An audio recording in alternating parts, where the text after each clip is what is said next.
Hey, friends and neighbors, it's Adam, and this week we have Heidi. Hey, Heidi. Hello.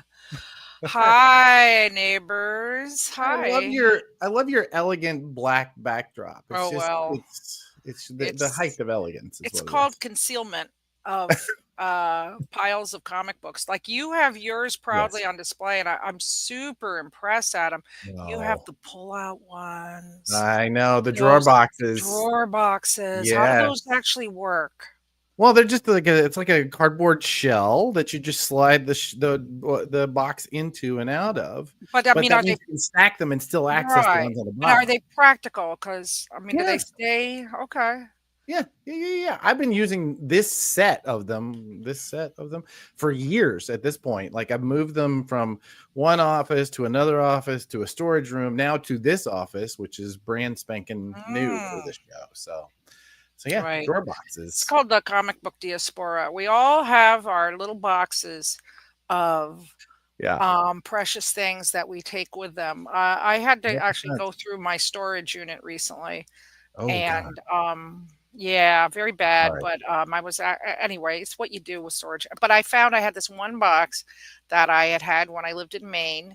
That was all the Uh-huh. Comics Journal back issues, and I had mailed it to myself when I moved to LA. When I moved to LA in the 80s, I literally mailed myself 10 boxes of stuff, mostly comics. I mailed myself 10 boxes of comics because I had to Yeah. have them. And this one box, and then I moved it back when I moved to New York. Same box now is in storage for I more got you. years. Yeah, so we have that one talismanic box that is our protection, right? I've actually got right about there. I've got a box full of old Comics Journal episode issues. So Right, that's see, yeah, you yeah. feel like those are like the precious That's things the that totem. Yeah. yeah, Well, we're exactly. officially after 2 o'clock, and Brian is in the chat, so it's entirely possible that we should tell people what we're doing here. Yeah, This let's do it. Comics Industry Insiders Live. We do a podcast called Comic Industry Insiders once a week, and we started doing this live once a week, along with our friend Brian Garside, who is sitting around by a pool, hanging out with his kids, because I think it's Canada Day. Is that something? Is it a real thing? I don't know. I think Canadians I think they like to convince us they have comic like a whole holiday. Yeah. Yes, Brian, exactly. Yeah, You start a yeah. comic shop. And I did that once and then I started all over, It's just it's beyond that. Anyway, we do this once a week where we talk about the comic book industry, we talk about the stuff that has happened that week. We often speculate and get ourselves in trouble. Right about now is where my good buddy Brian would jump in and say, "We are not lawyers. We are not attorneys. We are not bankruptcy experts. We barely know anything about the comic book industry. Barely. And that's just because Heidi and I together have probably been in this industry now for like, I don't know, 2,000 years combined, something Probably like pretty that. close. Yeah. Yeah.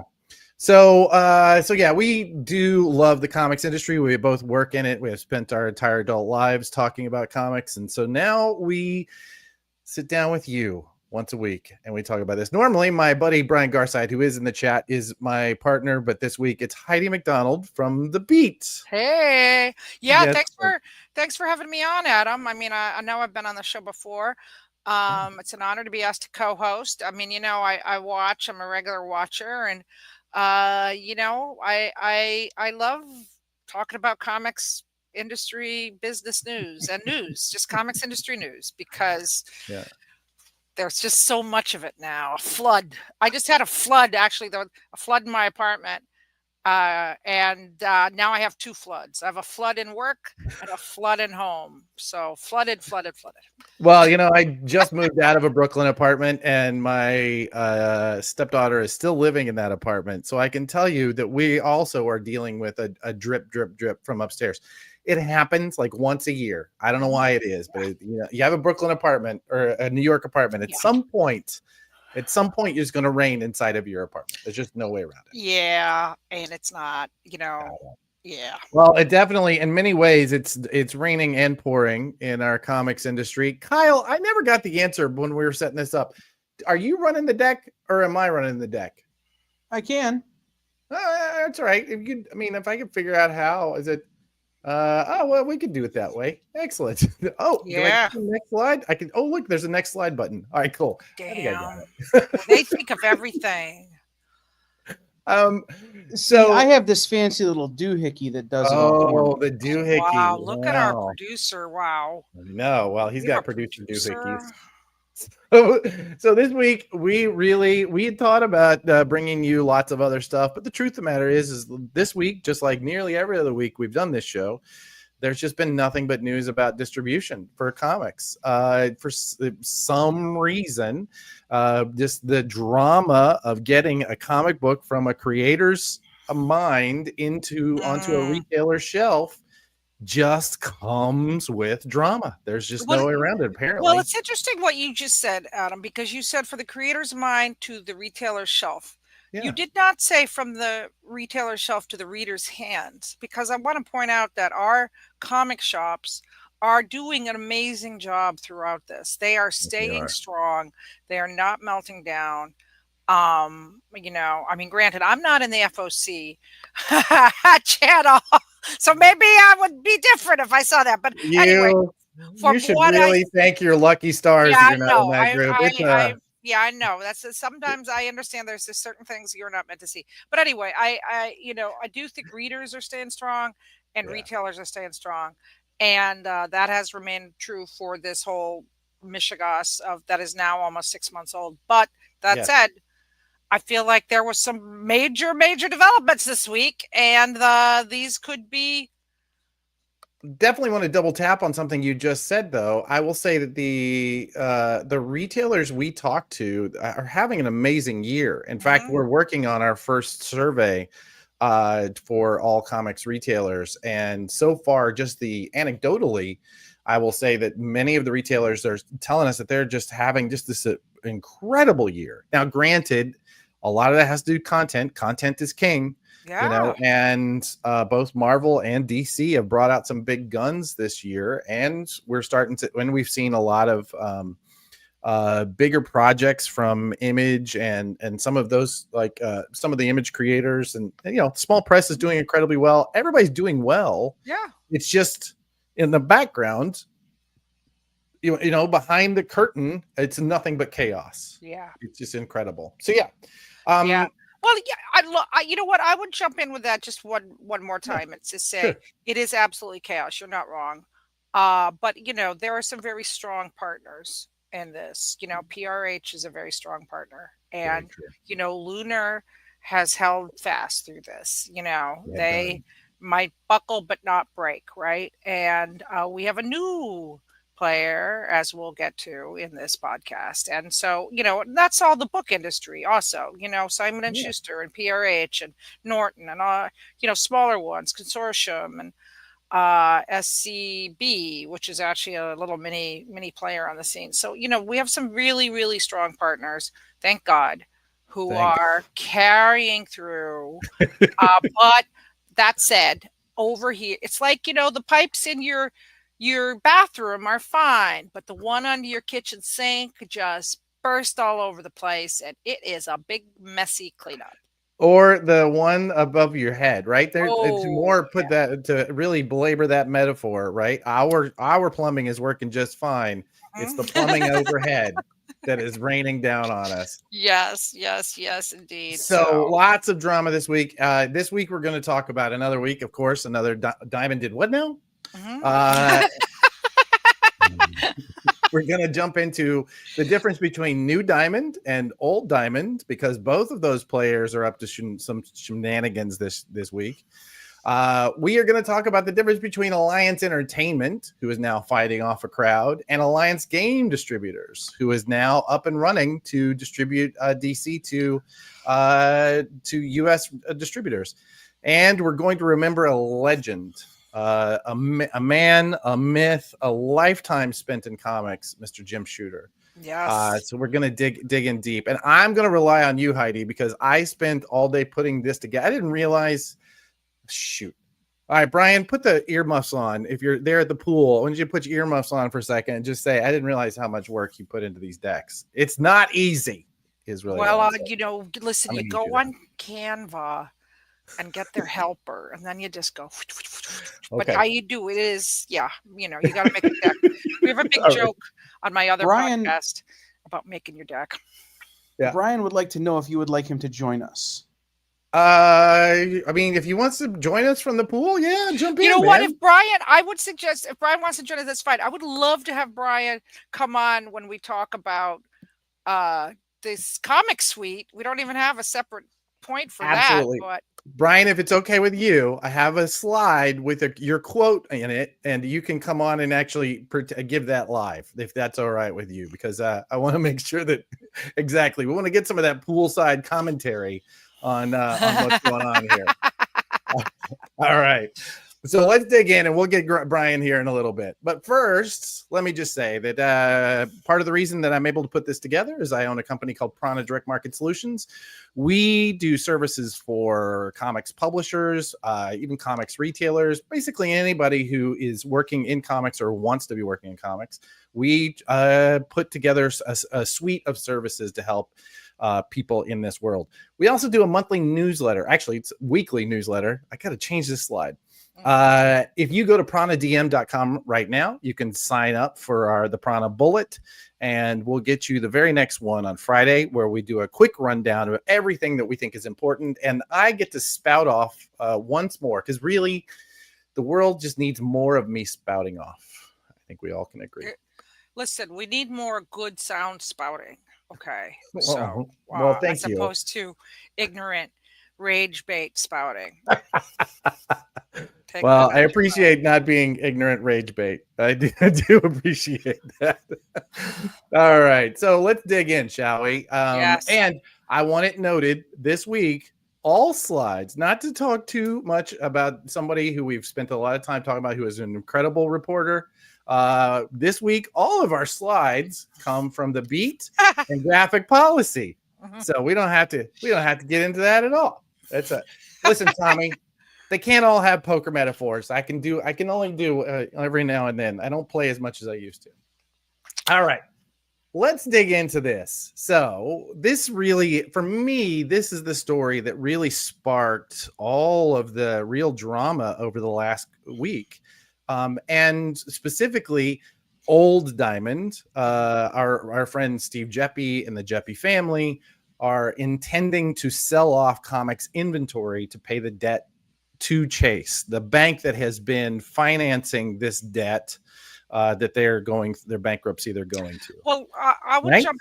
I would jump in there with a caveat, okay? Because I've been calling it New Diamond and Old Diamond, and I'm very happy to see that pretty much everybody's picking up on this terminology. You know, maybe I didn't come up with it, maybe somebody else did, but it's a really good way, because there's actually 3 diamonds, okay?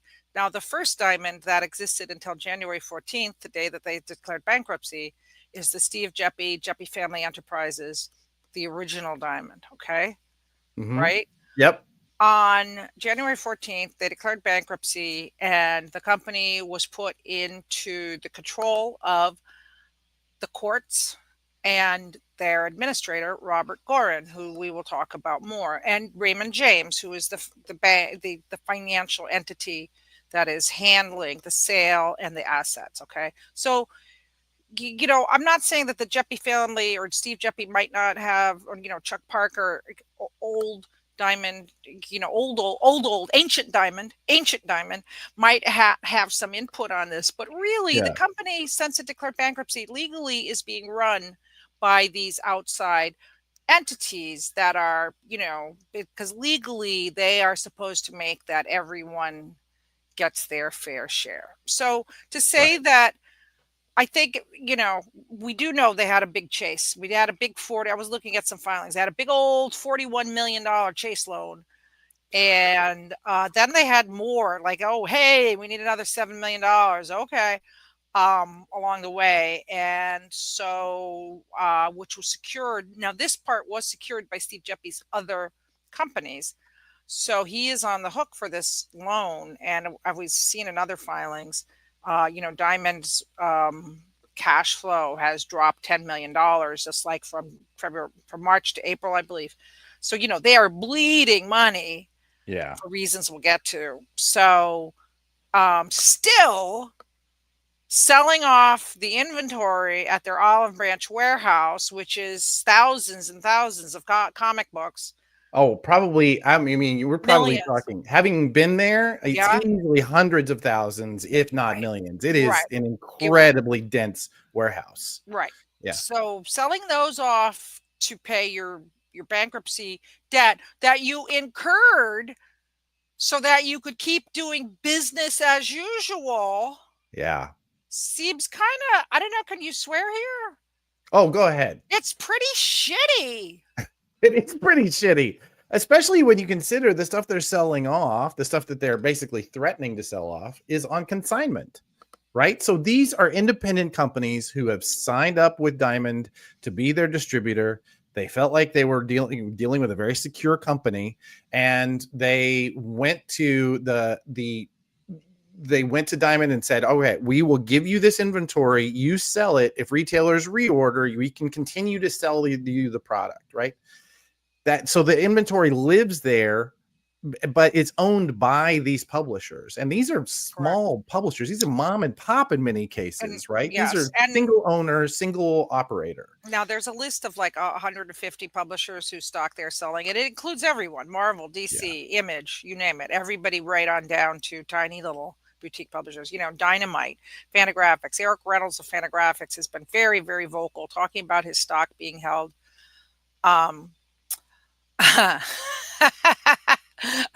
Okay. I just saw our swearing rule, so I'll be very careful about that. Sorry about that. Anyway, they have a lot of stock there, and here's the other thing. What is it? The no cost.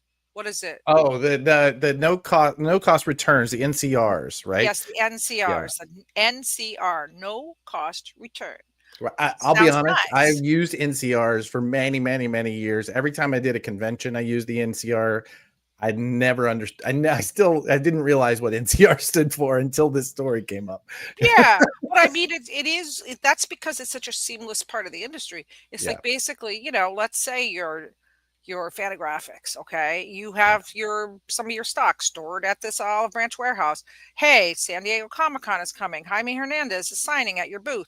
You need 100 copies of Maggie the Mechanic. So you send a note to Diamond. Hey, we need 100 copies of the books that we own that you are storing for us. To be fair, very nice. Yeah. And no cost. They just ship them to you. Now Jaime's sitting there signing them. Now, Adam, I heard that somebody told me that in February they were doing NCRs. Like they were like, oh, I need some books. And they sent them in and they were getting them. And then suddenly in early June or possibly late May, somebody put in an order, a few publishers, and they were told, oh, sorry, we don't do that anymore, Dave. Listen, I'm of two minds of this. I'm going to be honest. Right. There is the part of me that works every day for small publishers, that I understand their plight. I've never worked for Marvel or DC, and I'm almost on a 20-year career working in publishing. Right. I understand how important this is to them. So on one hand, I get it. I totally understand that this feels like a betrayal. This feels like something that that you don't deserve. On the other hand, I was telling our clients to get out of Diamond in October. And we all saw this happen in January and February. I'm not saying I told you so. What I'm saying is you decided to ride this out because you didn't want to pull that in. Because the NCRs were working in February, you could have pulled all of your inventory out. And Adam, I understand one or two publishers did. And one of them, interestingly, I was just at ALA, American Library Association of Philadelphia, and Storm King Comics was there. And, she's pretty blunt, so I don't think she'll mind me name dropping her. But, Sandy King Carpenter, who, as you know, is one of the great characters in comics. Truly. Truly, But she comes from outside of comics. She's a movie producer for married to Yeah. the great John Carpenter. And she was like, "Oh yeah, I pulled my books right away." I was like, she says, I knew this was going south. I wouldn't be surprised if there's, skullduggery going on. And I'm like, you saw, okay. I would like to ask you this. Do you think, this is my own personal feeling, having observed this for a long time. Okay. Do you think that Sandy, as essentially an outsider to comics who has learned about it, as she goes, Right. was able to see something that people who have been in this industry for a long time, and it's like, oh, Diamond, you are the bank for retailers. Mhm. You are friendly Diamond. You gave us you give us previews. You are the this, you are the that. Do you Yeah. think that, I mean, how much of it do you think was just this residual kind I of, think there's some of that. Sure. I believe that like, I was the same. Like when it happened, when this bomb dropped in January and we started this show because of this bomb dropping of the bankruptcy, like I just thought, well, I thought it was going to I thought they were going to last longer, and then when you and I had the conversation during that period where I said, yeah, but it looks like they're trying to sell off the things that are worthwhile so they can keep this going. And you were one of the first people to say to me, I don't know, man. This doesn't look like that to me. So what I'm saying is I felt that, but even though I felt that, I was still saying to mitigate your risk. There's no reason to be exclusive to these people. The Right. only thing they're holding for Right. you right now is a very small amount of sales and the inventory that you need to pull out of there at some point.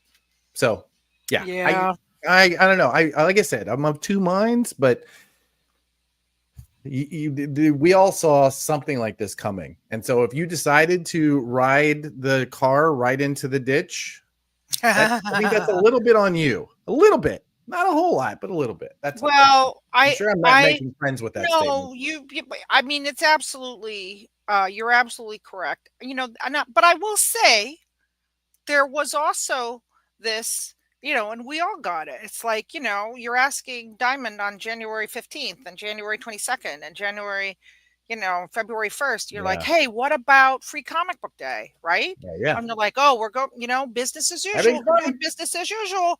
We got this $41 million loan so we could do business as usual, which certainly gave the impression that they cared. Yeah. And then I'll tell you something. I think something changed. You think so? You think something changed, Heidi? I think you might be right. I think it's entirely possible that something changed. So just I'm looking at the timing, so we have a lot of more to cover. Yeah, so, let's go. Let's dive in. But just You and I real- could probably go all day on right, this. we could all just about that, but just real fast. Legal action is being contemplated. We know that I'm not going to quote them, but you can probably figure out who they are. The loudest mouths, we've quoted them quite a bit, are already talking. There's some comments out there on Facebook where they're like, legals, people are lawyering up.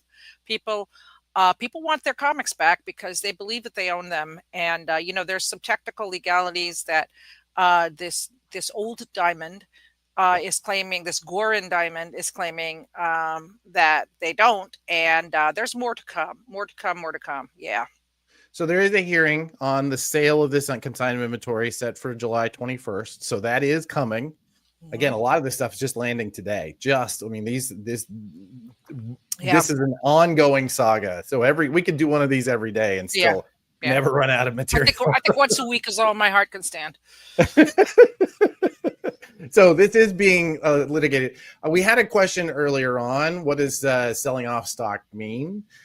So that's a really interesting point. So we've seen people like Nick Barucci step up and say, hey, if you're a publisher, it's time for you to get your lawyer involved. But we've also seen retailers like Alan Gill of Ultimate Comics step up and say, our company is not buying this inventory. We will not be party to this. We think our publishers deserve to be paid out, or get their inventory back. So we're seeing people take sides on this. And I think we're going to continue to see that as an ongoing drama. I mean, so again, I was at ALA. I did talk to quite a few players in this saga face to face for the first time, right? Right. Since Comics Pro back in February, which was a very different world, as you might recall. It sure was. Diamond was very friendly at that point. Yeah. And boy, did I hear some conspiracy theories. I heard some real conspiracy theories. But I'll say this: it's like there is still something to my mind that we don't understand about this. There's some connection or some back I'm room, sure. like schmoozing and deal, whatever it is that we're still not aware of. I have actually heard publishers say though, well, I guess I might just buy back my stock. So the idea is they shipped this material to Diamond, or the printer did. It's been sitting there. They think they own it. And now they might have to buy it back for this super cheap just so they get their stock back. And just one other point that was pointed Sure. out to me by several people. This is huge for creators because they are not getting royalties on these books. Whoever does buy them could flood the market with cheap, liquidated copies of great comics, and that is really bad. Okay, It's that's bad. really It's just bad. bad. Now, Adam, Yes. you think there's another theory that Ad Populum, owned by Joel Weinschenker, which is liquidated plenty of things because they bought plenty of bankrupt companies like Hastings and Ruby's and Loot Crate. Maybe they will buy the back stock under another one of their shell companies. Ooh, that's a good one. I hadn't heard that one yet. I could totally see that happening. 100%. As Megan points out, there could, we could start seeing them in Dollar Tree, right? How much of this inventory is going to start showing up everywhere super cheap? It's going to be, it's not going to be good. And it's not even close to being turned down. So once again, Dynamic Forces, our friend Nick Barucci and his company Dynamite Entertainment have filed a motion to essentially try and get some of that $500,000 they're owed, right? To cover payroll. I think once is again what we're proving in all of this is in bankruptcies, there really is only one group that gets paid, and that's the lawyers.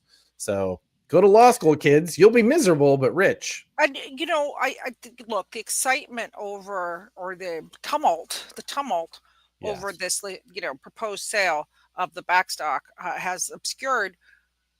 We passed 20 minutes. This really effed up situation with New Diamond. Now, New Diamond is the company that came into existence on May 16th. Which is owned by Sparkle Pop, which is a holding company for Ad Populum, which is a holding company for all these other companies. And they just stop paying people, like no reason. They're just like, we're not. I mean, not even, we're not. They're just like, nah, no, oh, I don't, nothing. And that's what the exactly. And the announcement that they put out this week, I think really shows us what sort of player they're planning to be. They're planning to be a liquidator, right? If there's anything they're trying to pull out of this, it has nothing to do with comics. So they may have bought the Diamond Comics section of this bankruptcy, but they have no intention of being Diamond Comics distribution. No, as we've seen here. Old Diamond is dead, and New Diamond is going to be a very different business, whatever it is. And I will say that I talked to somebody who was part of Old Diamond and was not poached by any of the people that are pulling in staff. And it was basically told, we're not interested in any of the programs that Diamond was doing that don't make us money. And that was a lot of these programs that Diamond was doing. Things like Comic Suite, things like previous pull box. I will say I have a slide. I'm going to pull it up before I pull him up to pull back my old partner, who I don't know, maybe he'll be back next week. Maybe he just sits by the pool now. Kyle, I think his name is Garseed. Garseed. Garseed, because if we can't say dark side, we can't say Garside. Got it. There he is, looking tan. Yeah. Well, that's a hell of a pool, my friend. No, you're on mute. You're on mute. It's okay. It's okay, Grandpa. You gotta. There we go. Now can you hear me? Oh my god, I'm so bad at this. I haven't done it in a couple days, and Now, Yeah, the pool's down the stairs, so I see. I'm away from it right now. Are they going to pull your socialized health care now that you're actually working on Canada Day? Is that As long as I wear my Canada shirt, it's okay. Okay, It's okay, allowed, that's fair. Because I'm like promoting Canada, right, to the rest of the I world when I see. do this. So yeah, Okay, this is yes. actually I'm Someone should. 100%. exactly. I hope you don't mind. I pulled this out of our private chat because I love it. this sentiment is absolutely, I think, what people are feeling right now. And you are somebody who's really stepped up and tried to build assets around the things that Diamond is no longer doing. But you seeing this and seeing how destructive it is, I think even goes to that. Like, you're not saying, "Hey, more for me." You're saying, can we say the F word yet, Kyle? Yeah, we're past 20 minutes. We could say fuck as much as we need Yeah. Oh, God. Perfect. Yeah. Good. Yeah. Fuck New Diamond. Right? Fuck New Diamond. Yeah. I mean, like, there's been no communication whatsoever with them at all from any level of communication. Even their partners aren't getting communicated with. And on top of that, like, yeah, we thought we had another 30 days, and like RMH has heard zero from them. And I know that because I'm in contact with Jeff, who's the president of RMH. So this is bullshit.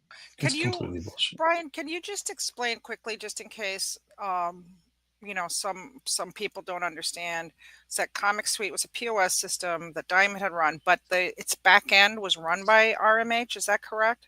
Yeah, so it was basically like a skin on top of RMH, which is Retail Management Hero. It was originally RMS, which was the old Microsoft system. It was originally Microsoft Dynamics, then it migrated to this. This other company spun it, like, I think they bought it from Microsoft when Microsoft wanted to get out of that business, and they rebranded it as RMH, Retail Management Hero. So there are still some folks that are on RMS and that really should upgrade to RMH. I'll be honest, like a year ago, I knew nothing about RMH and was lovely and blissfully unaware and loved that. I wish I could go back to that, Brian, honestly. But yeah, I know a lot more about it than I really want to. We've partnered up with a company called MCS, who is doing support for RMH shops. And I mean, honestly, Sean, the guy that I'm working with, Sean Fellows, the first thing he does when he talks to one of these folks is has them show their system. And he says, like, Diamond had not actually applied even basic level patches to any of these systems in years. So he's going in and just like fixing that stuff, fixing permissions. People are saying, "Oh yeah, my system's super slow." And he's like, "Well, yeah, because this, and this basic maintenance things haven't been done." So he's done some amazing things. And like, I can give you actual retailers who've said, like, he's come in and saved our site or our system in like 2 hours. That's wonderful. I know the guys at Vault of Midnight had talked to him and have said good things about him. So yeah, like, good dude, is really, really doing some good work. And I'm glad that we found somebody that we can partner who can handle the part I don't want to. Do you have any idea how many people are still using Comic Suite, or? So RMH says it's around 350, but we don't know how many of those also exist that are using RMS, right? The system that they don't really support. So there could be another 100, 200 that are supporting using that still. How has this affected Managed Comics? Are you having people flooding over? Yeah, well, and so a lot of those folks never wanted the Shopify element. So we're building a standalone version. And like I said, I thought we had another 30 days. So we are pretty close. So yeah, it just, when we started dealing with Sean and started listening to like his problems, we can do a Shopify integration with RMH, but folks that don't want that, it doesn't make sense. So we're building just a standalone version, and that standalone version should work for Pullbox people as well. It's just not going to be as cheap as Pullbox is. I mean, everyone complains that, all this software stuff costs so much money. Well, Diamond never charged for it in a lot of cases, and Diamond is out of business. So if you want your software to work, you're going to have to pay for your software. Well, and beyond that, I will say, like, there's this really incredible thread on, what's the social media for real nerds? Heidi, you were telling me I should be on. Oh, Blue Sky? Blue Sky? Discord? No, not Blue Sky. Discord? Discord, not Discord. God, Reddit. Reddit. Thank you. There's this incredible Reddit thread of this kid or someone who worked in the software department at Diamond and was talking about how incredibly poor I gotta find their that. systems were.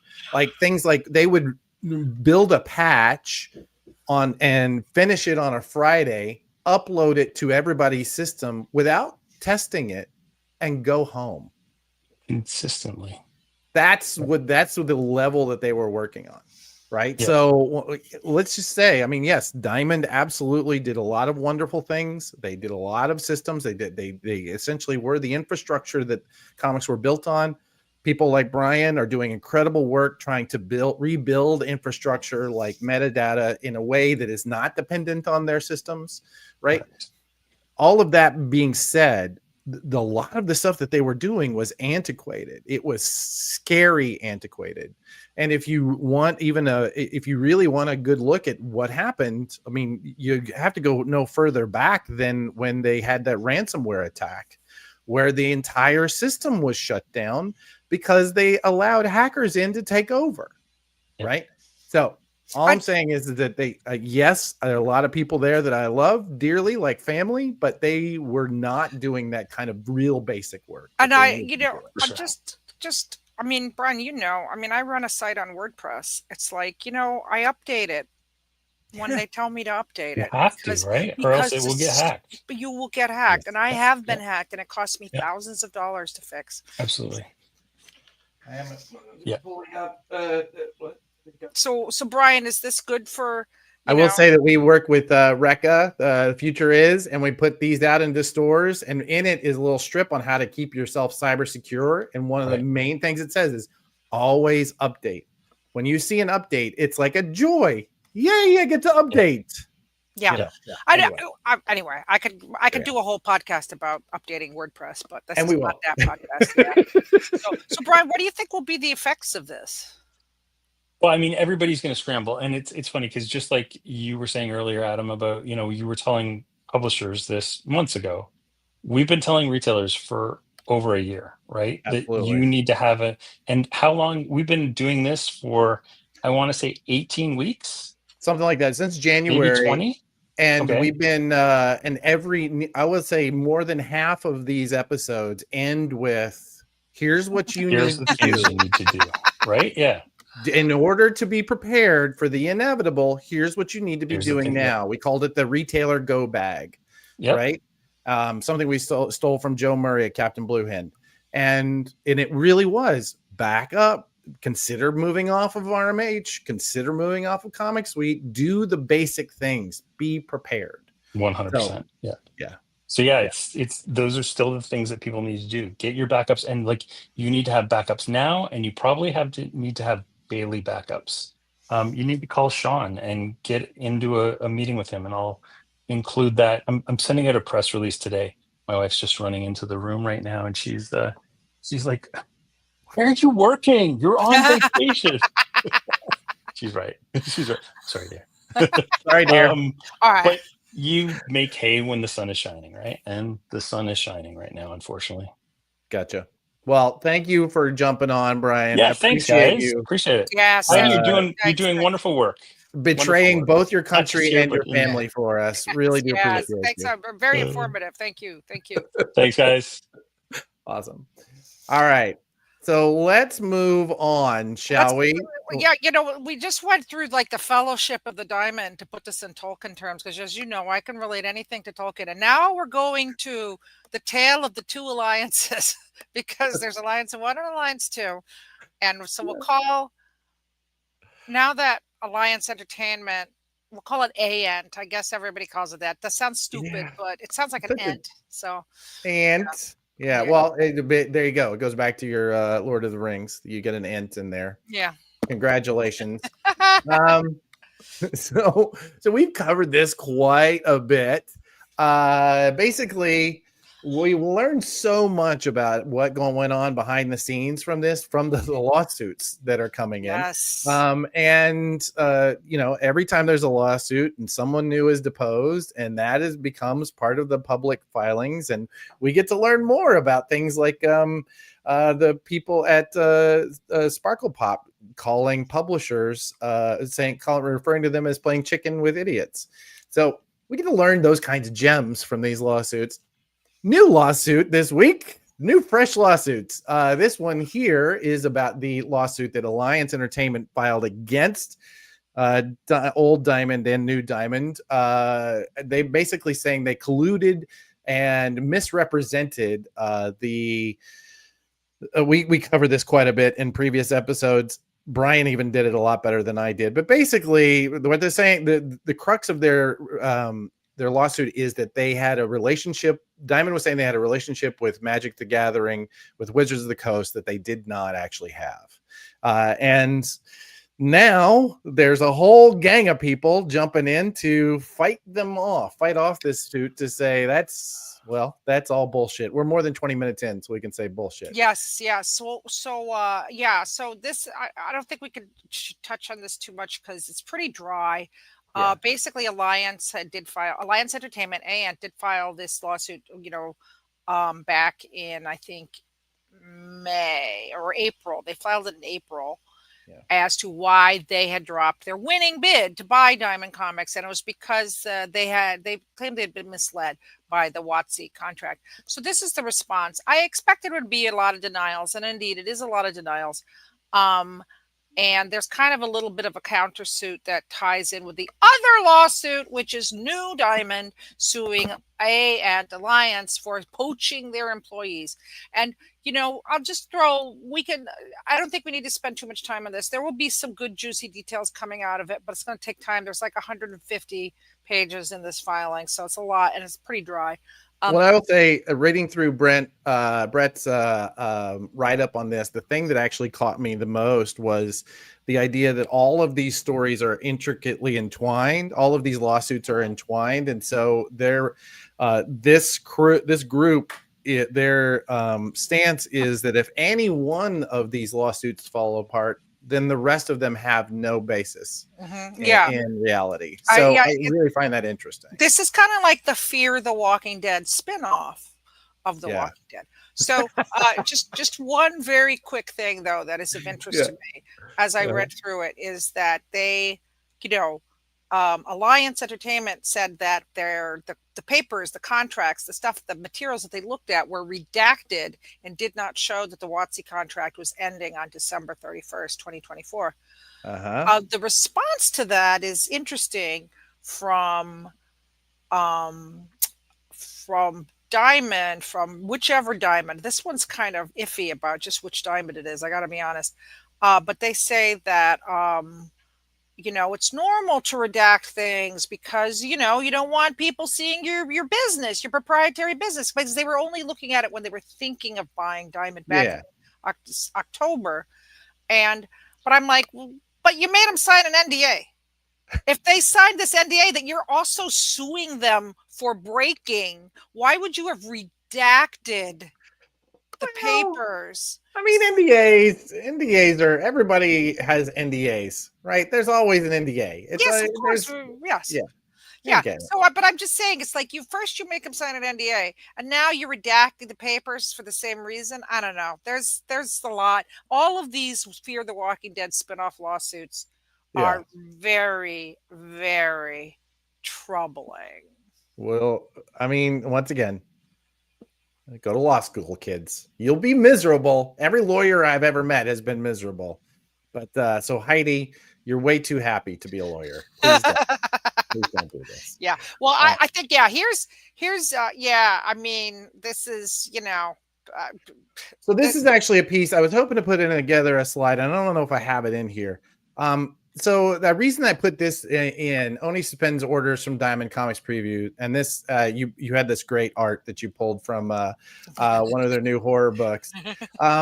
So the interesting thing about this for me, and I was looking for a slide, was as of this morning, Right? Yesterday, if you went on to the Diamond previews, because there's no longer a physical print previews, we reported on that.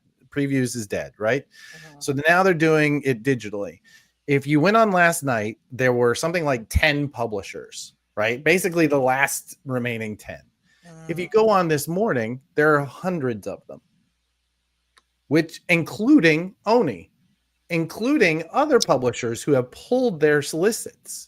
So these orders are available to order from Diamond by retailers for product that they are never going to be able to ship. This is new Diamond. New Diamond, but is this new material, not stuff that's in the warehouse? Correct. This is new material that was solicited and then pulled. Balls.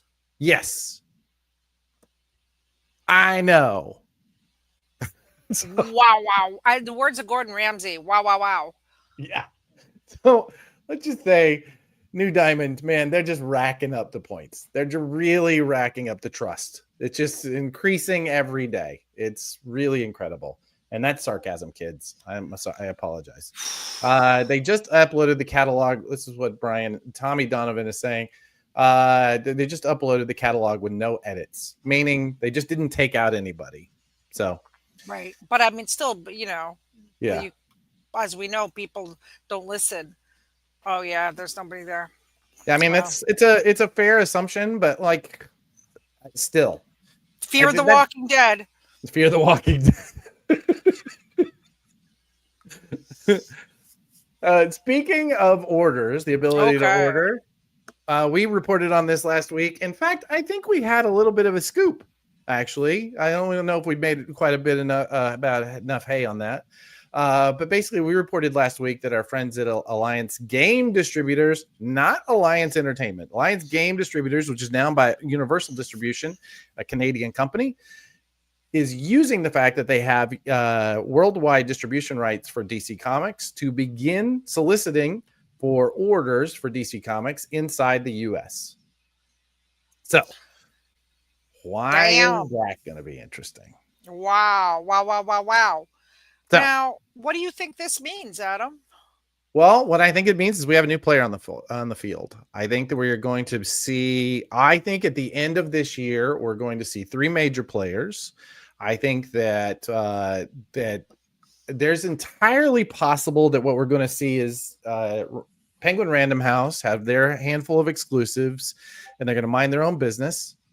And then we're going to see Lunar and Universal basically taking as many people on non-exclusively as possible, so that they can increase that. But again, they're both. This is my favorite part about this story. Both warehouses, Lunar and Universal Distribution, now Alliance Game Distributors, they both have warehouses in Fort Wayne, Indiana. So all of comics has gone from shipping out of Memphis, Tennessee to Fort Wayne, Indiana. Yeah, no kidding. So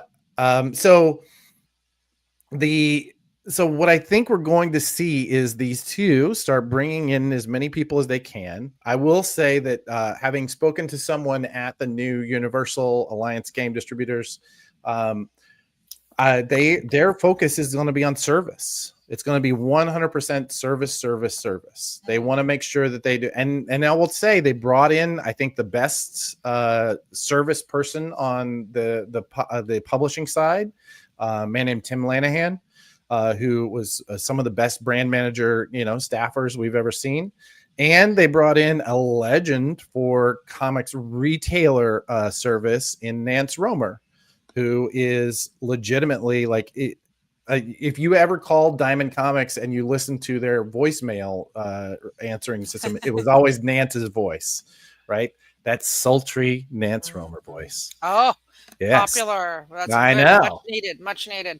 So anyway, so what I'm saying is they brought in the service-focused people, and I think that's really what their goal is here. Well, fun fact, I did see Tim Lanahan at ALA this weekend. I mean, I glimpsed him across the room. I wasn't quite sure it was him because he wasn't in the Diamond booth. And, I didn't go talk to him because, it seems like he's in a bit of a liminal state right now. But because I'm excited about this. I think a multi-distributor solution is the solution. We do no more monopolies. That didn't work out so well in the end. And Well, I think it's entirely possible though that I don't know. I think well, there will be exclusives. There will be there will exclusives. be exclusives. But There there's will not be gonna, a fight. but there This won't be. Yes, we Yeah, have it's a- two very big. We had these two companies are led by two big personalities, and neither one of these are both very competitive people. I have zero problem believing that we're about to get into a distribution knife fight again. Yeah, distribution war. Here we Yeah. go. Here we go. Here we Wow. go. So That'll here's get the you simple confused. solution, guys. I've got it. Let's There hear is it. an amazing barbecue restaurant in Fort Wayne. I will get everyone to sit down at the table and we will do one-on-one interviews over brisket and ribs, and it will solve everything. Yep. All right, I'm there for it. Let's go. Just one quick observation on this. Sure. I do think people are very positive about Universal entering the fray because they have had good dealings. I haven't heard anything bad about Universal. And they have deep pockets. They have, they're actually in I don't know if it's a minority or majority stake, but a very, very large Canadian investment firm owns a good True. bit of Universal. So they have some, backup, which is something Diamond did not have. Mhm. And the only thing I'm curious about now, I understand they probably can't speak out because of the litigation, which is certainly understandable because there's a lot of litigation.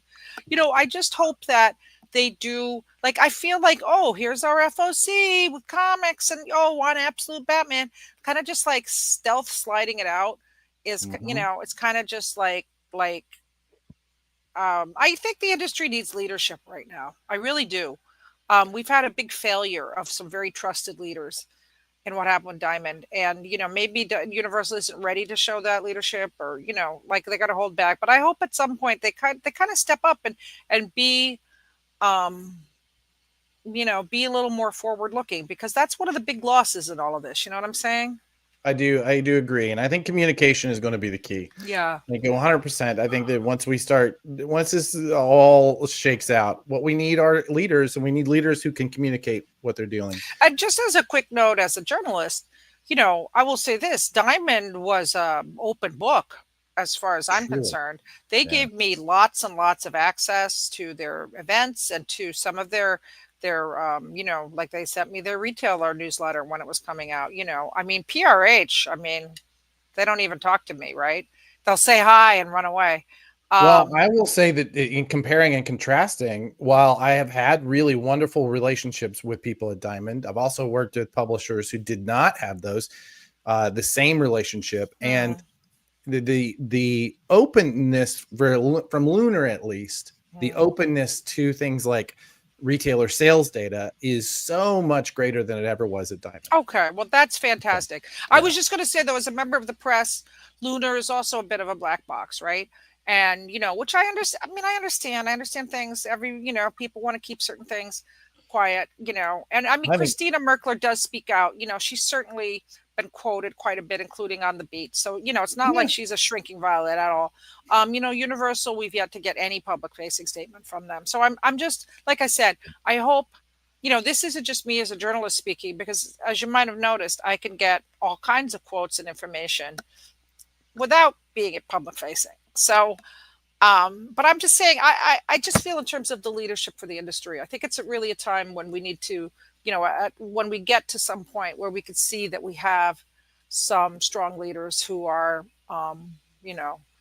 leading. And PRH doesn't need to do it because they're PRH. I get that. So leave that alone. I want to address this question in the chat. Do you think they'll actually start releasing the sales reports again? I don't think they can.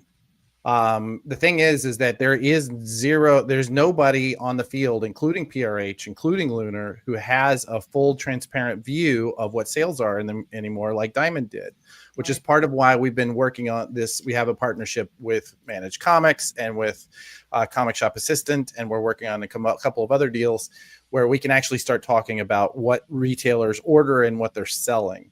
So one of the things that we do in our newsletter is once a month, we report on what's called the FCR, the fan confidence rating, where we look at the sales from, I think we're currently at almost like 300 stores, and are able to talk about what fans are ordering. So that is available. It is coming, but it'll come through people like me and people like Brian, people who can work outside of those systems, because the systems themselves don't have it anymore. Right. There is no one authority anymore. Exactly. It is a very what's the word? Not fractured. I don't know. Multi-channel system. Exactly. All right. Well, we do have to keep moving because you and I both have hard outs, and I think Kyle has one as well. So let's talk about the legend, the man, the myth, the legend, Mr. Jim Shooter. He passed away, I think it was yesterday. And I will tell you, he is one of those things. He's like one of those paintings that you can look at it and see one thing and then see another thing. Anybody you talk to creators who worked with him, they'll say one thing. You talk to creators who just are talking through just having existed in a world that he helped create, they'll say another thing. He was undoubtedly an incredible talent, undoubtedly a genius.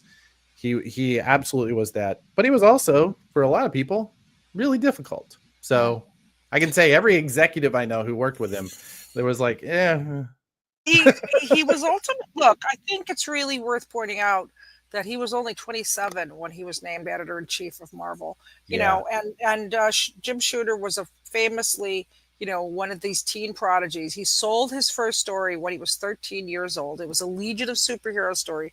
It was published when he was 14, so you'll see different ages. But he sold it when he was 13. I mean, that's pretty precocious. Yeah. And, also, like, he sold it to Mort Weisinger, who I would not wish any young budding talent to have as a mentor. So that was bad. But yeah, only 27 as editor-in-chief. And, that is a job. I'm not saying, that younger people can't do it, but, and certainly he did a great job as editor-in-chief. I'm not saying he didn't. I mean, he created some he brought in, graphic novels and the direct market. And I mean, he oversaw the greatest change possible. But, there was a lot of personality conflicts. And I do think, we've seen so many kind of really lovely reminiscences of Shooter because, he hung out. That's all he did for the last 25 years of his life, really. I mean, I guess he had some work, but he came to cons and hung out and talked to people and loved it and loved doing it. But, he was, complicated is one word for it. And, but I mean, when you think of what he did at Marvel and then he went and Valiant, that was his idea. I mean, that was his second 100%. Great contribution, creating this whole reboot of Valiant. And then, but that didn't end well either. And he then went and created a company called Defiant, which, talk about on the nose. And, David Lapham did a lot of work for them. So again, Jim Shooter still had that eye for talent for sure. Truly. And then I guess Broadway Comics was his last hurrah. So. And the thing is, all of these things can be true, right? We've talked a lot about how the comics industry is like the 5 blind men and the elephant, right? Each one of them is describing the elephant that they see, and each one of them is being as accurate as they know how. But none of them sees the whole elephant. I don't know if any of us ever saw the full Jim, right? I will say that my limited interactions with him, somebody who worked at Valiant after he left, and there was some bitterness there. My limited interactions with him they weren't great.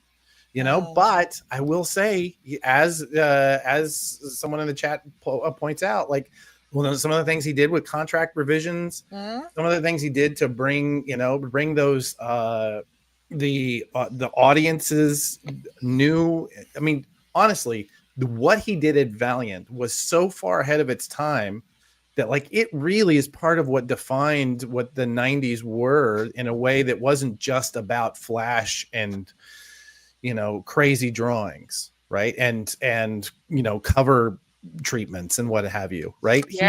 That's true. He was all of those things.